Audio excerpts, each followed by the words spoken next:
ദിവ്യാംഗയായ 17 വയസ്സുകാരിക്ക് rehabilitation സെന്ററിൽ ക്രൂരമർദ്ദനം. ആലപ്പുഴ ആറാട്ടുപുഴ കള്ളിക്കാട് സ്വദേശിനിക്കാണ് മർദ്ദനമേറ്റത്. Thiruvananthapuram Kumarapuram ബഥാനിയ rehabilitation സെന്ററിലാണ് സംഭവം. തൃക്കുന്നപ്പുഴ പോലീസ് കേസെടുത്തു. കഴിഞ്ഞ 8-നാണ് ദിവ്യാംഗിയായ 17-കാരിയെ തിരുവനന്തപുരം കുമാരപുരം ബഥാനിയ റീഹാബിലിറ്റേഷൻ സെന്ററിൽ തുടർ പഠനത്തിനായി എത്തിച്ചത്.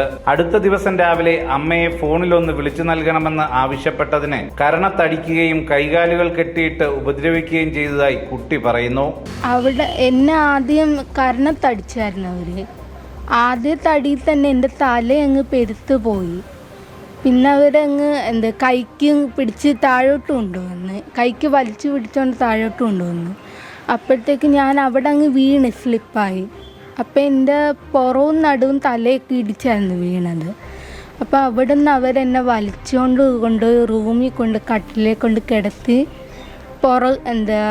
കമഴ്ത്തി കിടത്തി എൻ്റെ കൈയും കാലും കൂടെ ബാക്കോട്ട് പിടിച്ച് കെട്ടി. ബഥാനിയ റീഹാബിലിറ്റേഷൻ സെന്ററിലേക്ക് അടുത്ത ദിവസം വിളിച്ച അമ്മയ്ക്ക് സെന്ററിലെ ജീവനക്കാരുടെ സംസാരത്തിൽ പന്തികേട് തോന്നി. അപ്പോൾ തന്നെ അവിടേക്ക് പുറപ്പെടുകയായിരുന്നു. മോളെ കൊണ്ടുപോയത് ബഥാനിയ റീഹാബിലിറ്റേഷൻ സെന്റർ എന്ന് പറഞ്ഞ സ്ഥാപനത്തിലാണ് കുഞ്ഞിനെ കൊണ്ടുപോയത്. അവിടെ ആണെങ്കിൽ കുഞ്ഞിന് ജൂൺ 8-ാം തീയതിയാണ് ഞങ്ങൾ കൊണ്ടുപോകുന്നത്. 9-ാം തീയതി രാവിലെയാണ് ഈ സംഭവം ഉണ്ടായത്. ഇത് ഞാൻ വിളിച്ച് അന്വേഷിച്ചപ്പോൾ അവർ പറഞ്ഞു കുഞ്ഞ് കരഞ്ഞെന്ന് എന്നോട് പറഞ്ഞു. അങ്ങനെ ഞാൻ അതറിഞ്ഞോണ്ട് അന്നേരം തന്നെ ഞാൻ ഇവിടുന്ന് പോയി.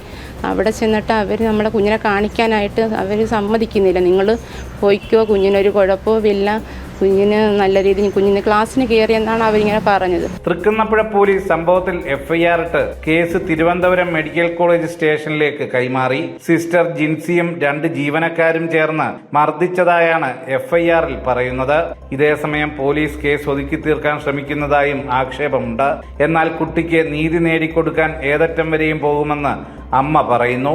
പിന്നെ അത് കഴിഞ്ഞ് പോലീസുകാർ ഞങ്ങളോട് ഇതെങ്ങനെയെങ്കിലും പിന്മാറി ഞങ്ങൾ പോകാൻ വേണ്ടിയ പോലീസുകാർ അവിടുത്തെ അവരുടെ സംസാരം കേട്ടപ്പോൾ മനസ്സിലായി ഇത് പോലീസുകാർ അവർക്ക് കൂട്ടു നിൽക്കുക എന്നുള്ളത്. ഇതേസമയം ബഥാനിയ റീഹാബിലിറ്റേഷൻ സെന്ററുമായി ഫോണിൽ ബന്ധപ്പെട്ടെങ്കിലും സംഭവവുമായി ബന്ധപ്പെട്ട് പ്രതികരിക്കാൻ തയ്യാറായില്ല. ക്യാമറാമാൻ സുമേഷ് പുന്നമടയ്ക്കൊപ്പം സുധീഷ് ഗോപാൽ, ജനം, ആലപ്പുഴ.